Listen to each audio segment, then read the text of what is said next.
Last night the question was, can more money make you a happier person? Tonight, does the amount of wealth you have affect the kind of person you are? NewsHour economics correspondent Paul Salman is at it again, part of his ongoing reporting on making sense of financial news. In California, you're supposed to stop for a pedestrian at a crosswalk. And in a recent study, some 90% of drivers did, except for those driving luxury cars, like this BMW. They were almost as likely to run the intersection as wait for the person to cross the street. Drivers of those BMWs, those Porsches, those Mercedes were anywhere from 3 to 4 times more likely to break the law than drivers of less expensive, low-status cars. In a country more and more polarized by inequality, UCal Berkeley's Paul Piff led a series of startling studies showing an apparent link between wealth and, well, unseemly behavior. Oh, by the way, there's candy there. It's actually for children for another study, but you're welcome to take a few pieces if you want to. Thank you. That's the script an experimenter recited to every subject. And the results? Wealthier participants took 2 times as much candy from children as did poor participants. Another experiment tested honesty in reporting dice scores when cash was on the line. People all the way at the top who made $150,000, $200,000 a year were actually cheating 4 times as much as someone all the way at the bottom who made under $15,000 a year just to win credits for a $50 cash prize. So, experimental evidence that rich people are more likely to break the law while driving, help themselves to candy meant for children, cheat in a game of chance.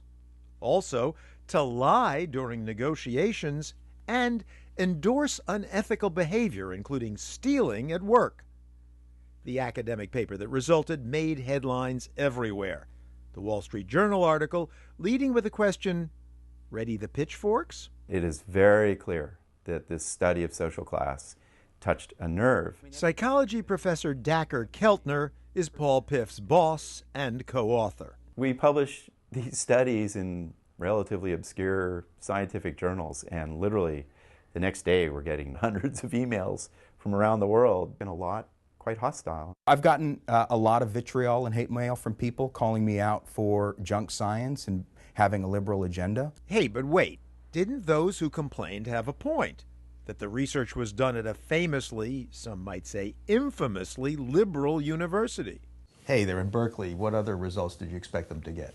I regularly hear the Berkeley idiot scientist who's finding what they expect to find. Let me tell you, we did not expect to find this. Our findings apply to both liberals and conservatives. It doesn't matter who you are. If you're wealthy, you're more likely to show these patterns of results. Results consistent across 30 studies he's run on thousands of people all over the United States.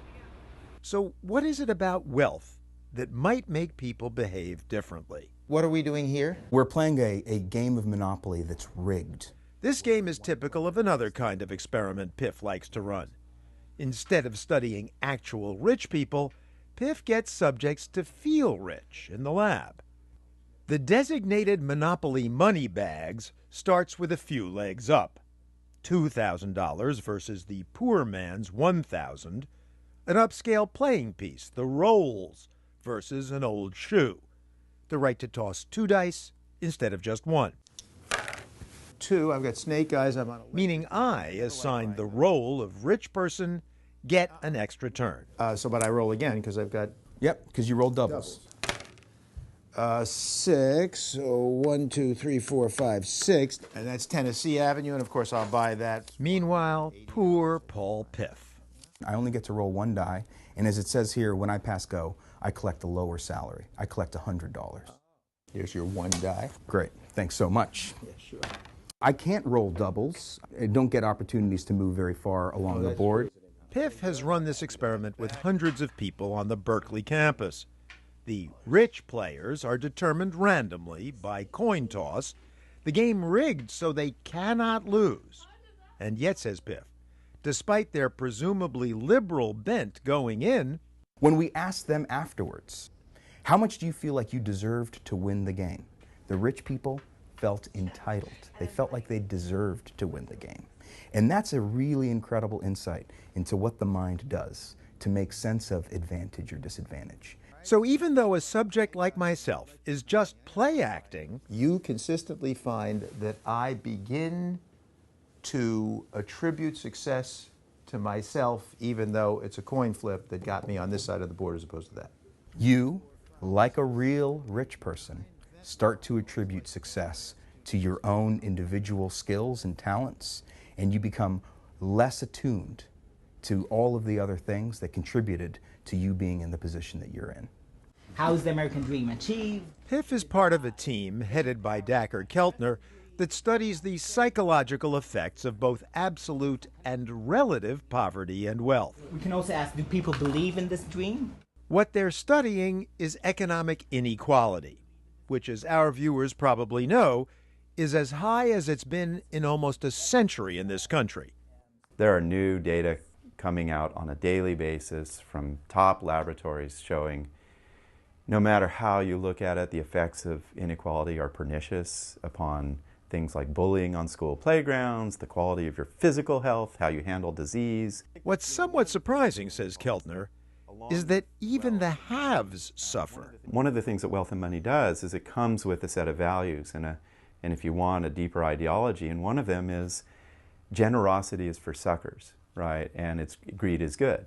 But it turns out there are a lot of new data that show if you're generous and charitable and altruistic, you'll live longer, you'll feel more fulfilled, you'll feel more expressive of who you are as a person, you probably will feel more control and freedom in your life. Of course, there are plenty of wildly generous rich folks. Just look at the growing list of billionaires who've pledged to give the bulk of their fortunes to charity. And 6, I got a doubles again. But statistically speaking, there's a significant tendency to look out for number 1 if you're at the top. What do I got? Oh, you got a get out of jail free card. Oh, excellent. That's very nice. Although I could probably, given the fact that I'm the rich person, get bailed out. You could. And as Piff observed when he ran this experiment with hundreds of doggedly friendly Berkeley types, those in the role of top dog began to bark like one. And so I get the $200. You get $200. Well, give me $140 because I'm going to buy Mediterranean. Okay, done. Now listen to the way that you just spoke to me. It's very directive, almost like a demand. But we found consistently with people who were the rich players that they actually started to become, in their behavior, as if they were like rich people in real life.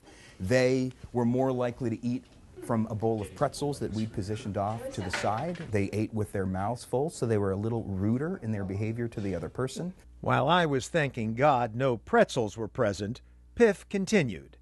Those arbitrarily assigned the role of low dog became more nearly man's best friend. If I take someone who's rich and make them feel psychologically a little less well off, they become way more generous, way more charitable, way more likely to offer help to another person. So when people are playing this Monopoly game and they're in the poor person role that you're playing, they, if they were rich in real life, become more understanding, more compassionate? Not just in this game of Monopoly, but in a whole bunch of other experiments that we've run where we make rich people feel poor or poor people feel rich. You find the same kinds of differences. Differences that could conceivably help people understand their subconscious biases and perhaps even moderate the costly effects of economic inequality. But until that happens, we'd suggest you look both ways before crossing. We have more of Paul's conversation with psychologist Dacher Keltner about how wealth influences generosity on our Making Sense page.